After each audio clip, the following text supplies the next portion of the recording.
গত 25শে ফেব্রুয়ারি ছিল কাকু ও কাকিমার 25 বছরের বিবাহবার্ষিকী। এখন বাজে দুপুর 1টা আর আমি বেরিয়ে পড়েছি নবদ্বীপ যাওয়ার উদ্দেশ্যে, কারণ কিছু কেনাকাটা বাকি রয়েছে। হ্যালো এভরিওয়ান, আমি মৌমিতা। আমার নতুন একটি ব্লগে আপনাদের অনেক অনেক স্বাগত জানাই।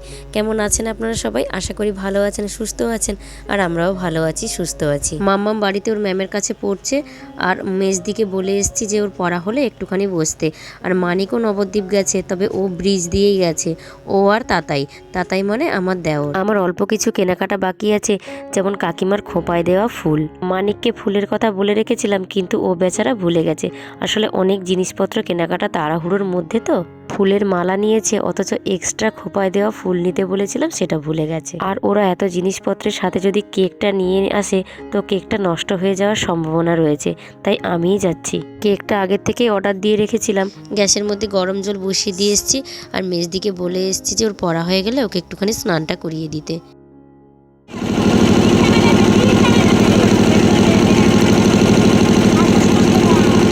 এই ঘাটের থেকে যত নৌকো যায় সব নৌকো মায়াপুরেই যায়, আর ওপারেরটা মানে পাশেরটা হচ্ছে আমাদের স্বরূপগঞ্জ নবদ্বীপ ঘাট।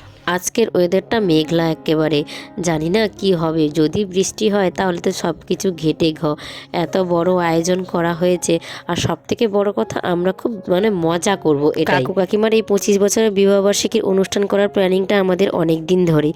আমি ঘাট পেরিয়ে গেছি, আর ঘাট ভাড়া আমাদের মাত্র 3 টাকা। প্রথমে ফুল এবং টুকিটাকি যেই কাজগুলো আছে সেটা সেরে নেব, তারপর আসার সময় কেক নেব, কারণ কেকের যার কাছে কেকটা অর্ডার দিয়েছি তো বললো যে তুমি সব কিছু কাজ আগে সেরে নাও, তারপরে কেকটা নাও, নইলে কেকটা কিন্তু নষ্ট হয়ে যাবে। আমি টোটোতে উঠে পড়েছি, এখন যাব পোড়ামাতলায়।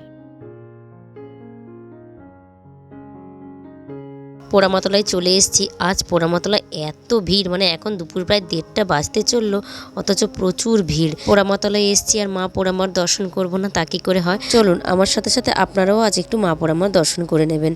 জানি না দেখতে পাবো কিনা, তো আমি তো দেখতে পেয়েছি একটু উকিঝুঁকি মেরে, কিন্তু আপনাদের দেখাতে পেরেছি কিনা বুঝতে পারছি না।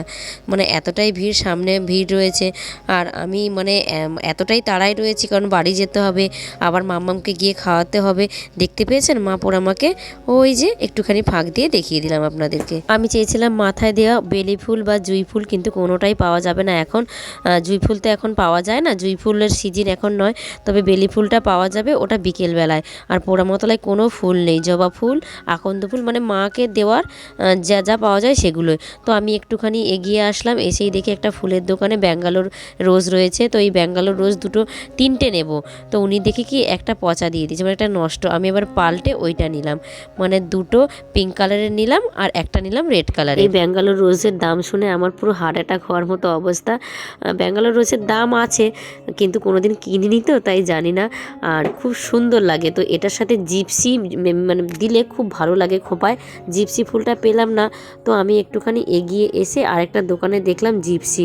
এই জিপসিগুলোও খুব একটা ভালো না, তো উনি বললেন যে ভালো ফুল, টাটকা ফুল নিতে হলে বিকেলে আসতে হবে, বিকেলের দিকে একদম টাটকা ফুলটা পাওয়া যায়। কিন্তু বিকেলে আসার মতো একদম সময় নেই। আমার সমস্ত কেনাকাটা হয়ে গেছে, এবার বাড়ি ফিরবো। তবে কেকটা তো নিতে হবে, তাই না? তো কেকটা যার কাছে অর্ডার দিয়েছি, যেই বুনুটা, সেই বুনুটা এখানে ডেলিভারি দিয়ে যাবে, তার জন্য আমি অপেক্ষা করছি। আমার কেক নেওয়া কমপ্লিট হয়ে গেছে, এত সুন্দর প্যাকিং করে দিয়েছে, আর আমি যা ভেবেছিলাম তার থেকে বড়, ভারী লাগছে কেকটা। তো কেকটা একেবারেই আপনাদেরকে সন্ধেবেলায় খুলে দেখাবো, কেকটা এতটাই সুন্দর। আর আমি কোথা থেকে কেক অর্ডার করেছি সব কিছু ডিটেলসও আপনাদেরকে দিয়ে দেবো, চাইলে আপনারা ওর থেকে কেক নিতে পারেন। তো এখন আমি বাড়ি ফিরে যাচ্ছি, বাড়ি ফিরে প্রচুর কাজ রয়েছে। আর মেজদি ফোন করলো, মেজদি ফোন করে বলছে মামামকে স্নান করানো, খাওয়ানো, ঘুম পাড়ানো হয়ে গেছে। যাকে আজকে আমি বাঁচলাম। এই কটা জিনিস নিতে নিতে প্রায় 3টে মতো বাজতে চললো। আমি বাড়ি গিয়ে স্নান করব, তারপর কাকিমার বাড়ি যাব। মানিকও ওইদিকে বাড়ি চলে এসছে, তো আমার জন্য অপেক্ষা করছে। ও স্নান খাওয়া সব কিছু কমপ্লিট করে কাকিমার বাড়িতে গেছে, আর আমি স্নান করে খেয়ে দিয়ে তারপর কাকিমার বাড়িতে গিয়ে সাজানো শুরু করব। স্নান করে খেয়ে দিয়ে চলে এসেছি। আমি আসার আগেই তো মানিক চলে এসেছিল, আর এখানে নিচে সমস্ত চেয়ার টেবিল, মানে একটা অনুষ্ঠান বাড়ি মনে হচ্ছে। আর আমি আসার আগেই দেখি তাতাই আর মানিক মিলে টুনি লাইটও টাঙিয়ে ফেলেছে। আর এই যে ইনি হলেন কাকু, মানে যাদের ঘিরে আজকে এত আয়োজন এত উৎসব। কাকিমা নিচে, কাকিমাকেও দেখাবো। আর মানিক তো কাজে লেগে পড়েছে আমি আসার আগের থেকেই। এবার আমি একটুখানি দেখিয়ে দিই যে আজকে কি কি রান্না হবে। এখানে নুন হলুদ দিয়ে কাতলা মাছটা মাখানো রয়েছে, কাতলা কালিয়া হবে। আর ওইদিকে ভেজ ডালের সবজি কাটছে, আর ওখানে পনির পাসিন্দা হবে। আর বলবো সব কিছু আস্তে আস্তে দেখাবো। আর এখানে মুগের ডাল সেদ্ধ করতে বসানো হয়েছে, কারণ এটা দিয়ে ভেজ ডাল হবে। আর এখানে মাটনটা সেদ্ধ করতে বসানো হয়েছে। তবে আজকে ভেজ ননভেজ দুটোই আলাদা আলাদা করে রান্না করা হচ্ছে, কারণ অনেকে নিরামিষ আছে আজ, তার জন্য নিরামিষ আমিষ পুরো সম্পূর্ণই আলাদা রান্না হচ্ছে। এখন লেগেছে কাজের তাড়া, এখন প্রায় 4:30 বাজতে চললো, অথচ আমাদের ডেকোরেশনের কাজ একটু শুরু হয়নি। তো মানিক এদিকে বেলুন ফোলাচ্ছে, মানে ওই যে হ্যাপি অ্যানিভার্সারি লেখাগুলো এগুলো ফোলাচ্ছে। আর আমায় বলছে বেলুনগুলো ফোলাতে, মানে এই যে বেলুন ফোলানোর মেশিন এনেছে ও, তো এগুলো ফোলাতে। আমি একটা ফোলাতে গিয়ে যা ভয় পেয়েছি, আমি বললাম আমার দ্বারাই কিছু হবে না এইসব, তুমি আমাকে দাও, আমি ওগুলো মুখ দিয়ে ফোলাই। এই যে কত সুন্দর করে বেলুন ফোলাচ্ছে মানিক। ও আবার এইসব কাজে খুবই এক্সপার্ট, মানে সাজানো গোছানো এইসবও খুব ভালো পারে। তো আমি না একটা বেলুন ফোলাতে গেছি, যেই একটা আওয়াজ হয়েছে, যা ভয় পেয়েছি, সবাই ওখানে হাসছে। আমি তখনই বললাম যে আমার দ্বারাই কিছু হবে না। মানিক যদিও একাই 100, তবে আজ আমায় বলছে দেরি হয়ে গেছে, তুমি আমায় একটুখানি হেল্প করে দাও। এই যে আজকে আমাদের বিয়ের কোণে, মানে যাদের জন্য আজকে আমাদের এই অনুষ্ঠানের আয়োজন, তারা দুইজন এসে হাজির। তো কাকিমার জন্য যে বিয়ের টোপর, মুকুট, ফুলের মালা, পান পাতা, আমি আবার নবদ্বীপ থেকে আসার সময় পান পাতাও কিনে এনেছি। এসবের কিছুই জানে না, শুধু কাকিমা একমাত্র জানে কেকটার কথা। বিশাল খুশি। তার কাকিমার জন্য স্পেশাল কি গিফট এনেছো? বরমশাই।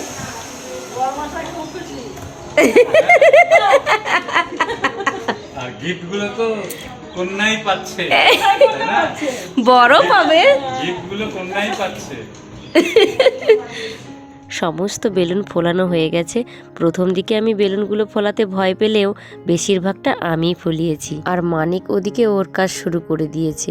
ও একেবারে জোড়া তালি দিয়ে কত সুন্দর যে সাজাবে, শুধু আপনারা দেখতে থাকুন। এত সুন্দর ও এইসব কাজ করতে পারে। হ্যাপি অ্যানিভার্সারি লেখাটা পুরোটা টাঙানো হয়ে গেছে, এবার একটা একটা করে বেলুন দিয়ে সাজানো হচ্ছে।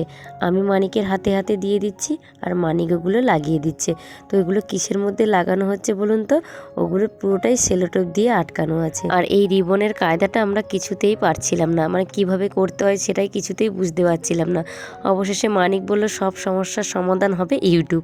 তো ইউটিউব দেখে কিছুটা হলেও পেরেছি। এই যে কত সুন্দর হচ্ছে। আজকে তুমি জানো কি কি আজকে? তাই একটু নাচা, একটু নাচ করবে না আজকে? কেন? এবার মানিককে বললাম দাও আমি একটুখানি চেষ্টা করি, দেখি তো পারি কিনা। তারপর মানিক বলে যে তুমি এর দায়িত্বটা পুরো নিয়ে নাও, বাদ বাকিটা আমি করি। তো ডেকোরেশনের পরে পেছনটা না পুরো খালি খালি লাগছে, আর কিছু হলে ভালো হতো, মানে পেছনটা না অনেকটা ফাঁকা ফাঁকা লাগছে। তো তাতাইকে আবারও নবদ্বীপ পাঠানো হয়েছে।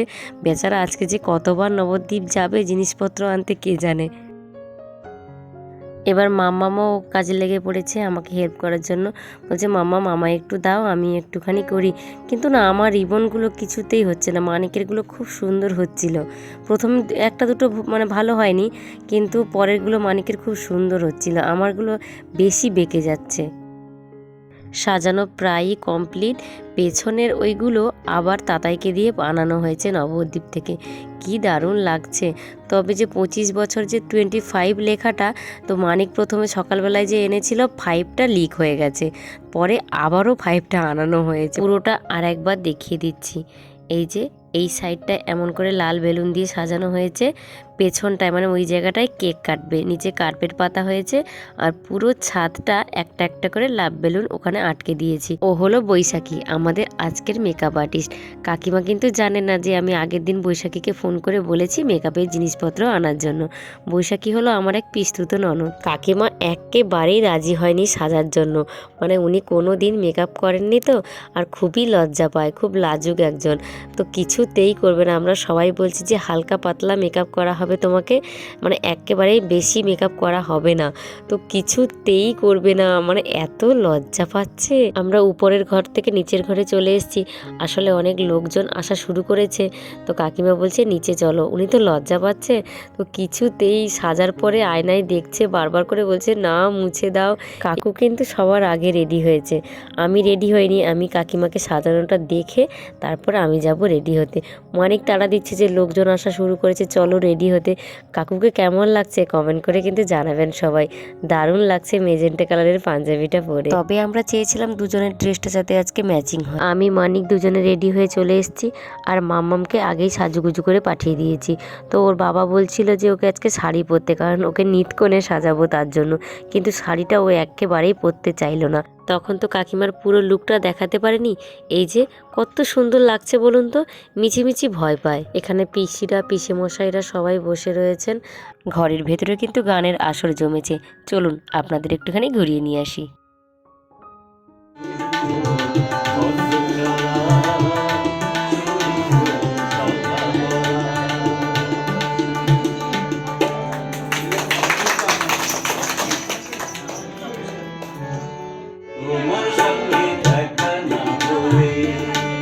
ভালোবাসার দেশটা আমার দেখা হতো না তুমি আমার এমন একটি পথে চলা শেখা হতো না তোমার সঙ্গে দেখা না হলে। কাকু আর যে সমস্ত গানগুলো গাইছে সব কিন্তু কাকিমাকে ডেডিকেট করে। অনেক দিন ধরে রিহার্সেল করে করে কাকু এই গানগুলো তুলেছে। এত সুন্দর একটা অনুষ্ঠানের আয়োজন করা হয়েছে, আর ক্যামেরাম্যান আসবে না তা কি করে হয়? কাকু কাকিমা কেউই জানতোই না যে আমরা ক্যামেরাম্যানকেও বলে। গান বাজনা শেষ হলে তারপরে উপরে এসে সমস্ত রিচুয়ালস যেমন কেক কাটা, মালা বদল, সিঁদুরদান সব কিছু হবে। সমস্ত জিনিসগুলো এক এক করে ছাদে নিয়ে যাই। পান না, ওই এটা ফুলের এটার মধ্যে ছিল, পান তো ফুলের তোড়ার মধ্যে ছিল। উলু উলু দাও,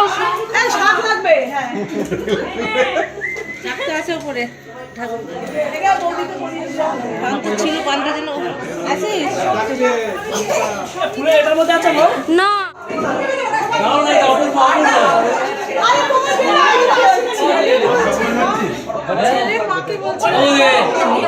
তাই তো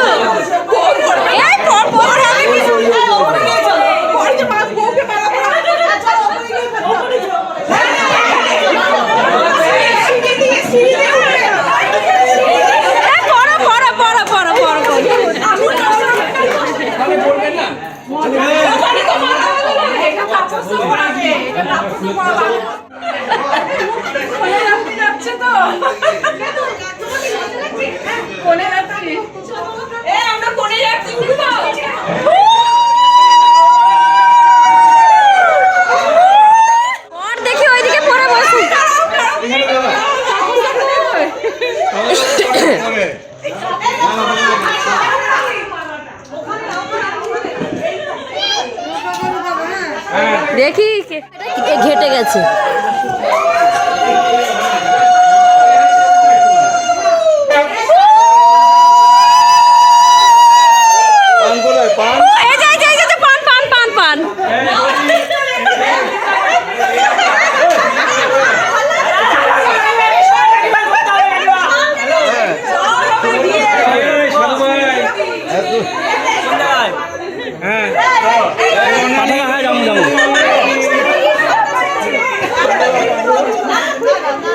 কেকটা কি সুন্দর তাই না? কেকের মধ্যে কুলো, গাছকৌটো, পান পাতা, শাখা, পলা, টোপর, মুকুর সমস্ত কিছু রয়েছে। আমি এই কেকটা নিয়েছি নবদ্বীপের এক বোনের থেকে। বোনটার নাম অপর্ণা সাহা। চাইলে আপনারাও ওর থেকে কেক নিতে পারেন। অসাধারণ, যেমন সুন্দর বানায় দেখতে, টেস্ট কিন্তু তার থেকেও সুন্দর। আর একদম ফ্রেশ কেক, মানে সাথে সাথেই বানিয়ে দেয়। এখন আমাদের কনেকে রেডি করা হচ্ছে। মানিক আবার বলছে বিয়ে হবে আর সানাই বাজবে না, তা কি করে হয়? কত বড় একটা বাঁশি কিনে এনেছে কোথার থেকে।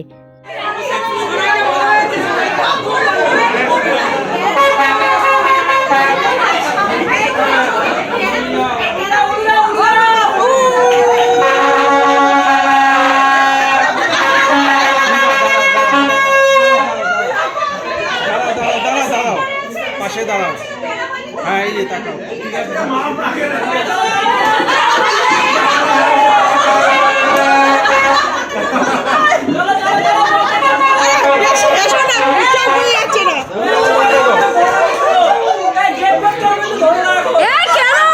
বাবা এদিকে তুল এদিকে আয়।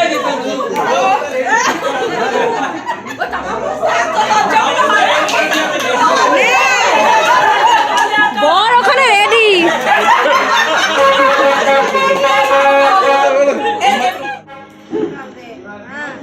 আরে করো তাড়াতাড়ি।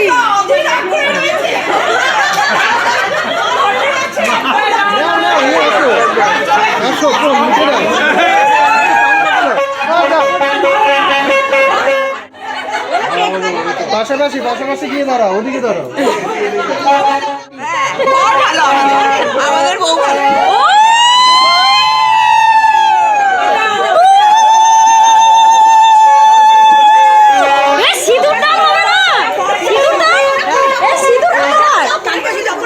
কি জানি, দেখো দেখো দেখো। এই মুখে যাও, মুখে যাও।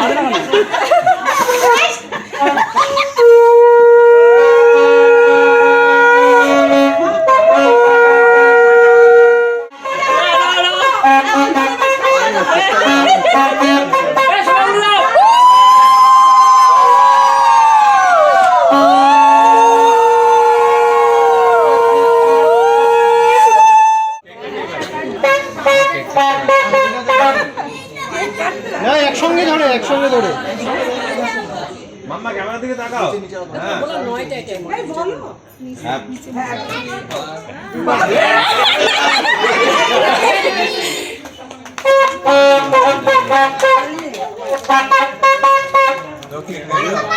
দাও এ হলো না তো যাই।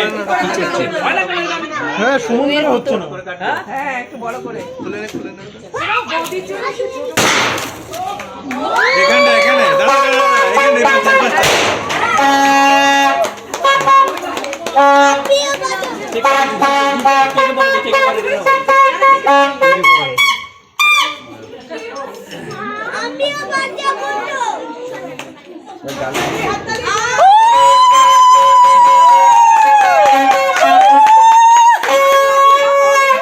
আবার পোষণে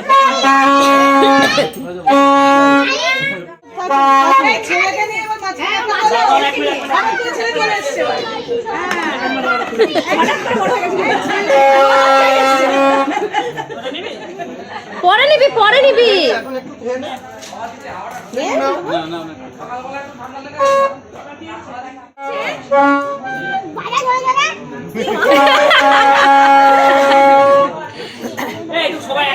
এখন খাওয়া দাওয়ার পর্ব শুরু হয়ে গেছে। কত মজা হলো, মানে এই যে মজাটা কোনো দিনই ভুলবো না সত্যি কথা বলতে। আর সবকিছুই ছিল আমার মানিক আর তাতাইয়ের প্ল্যান। দুজনে একটা হাত ধরে নাচানাচি করো। হ্যাঁ, ইনিও কিন্তু আমার এক ননদ। খেতে বসবে কোথায়? আমি খেতে বসে পড়েছি মাম্মামকে নিয়ে। অনেক রাত হলো, প্রায় 11:30 মতো বাজতে চললো। তো মাম্মামের তো অনেক লেট হয়ে গেল খেতে, আর ও খাওয়ার আগে একটা পনির পাসিন্দা খেয়েছিল, আবার একটা নিয়ে বসেছে। ওর আবার মাছ মাংসের থেকে পনিরটা বেশি ভালো লাগে। খাবারের মেনুতে ছিল পনির পাসিন্দা, তার সাথে ছিল এক ধরনের চাটনি যেটা খেতে দারুণ। স্যালাডও ছিল, তবে সেটা আগে খেয়ে ফেলেছি। তারপর সাদা ভাত, ভেজ ডাল, ঝুরি আলু ভাজা, কাতলা কালিয়া, ফ্রাইড রাইস, মাটন কষা, আমের চাটনি, পাঁপড়, কেশরী ভোগ, রাজভোগ, লাল দইও ছিল। আমি খাই না তাই নিইনি। আর সবশেষে মিষ্টি পান।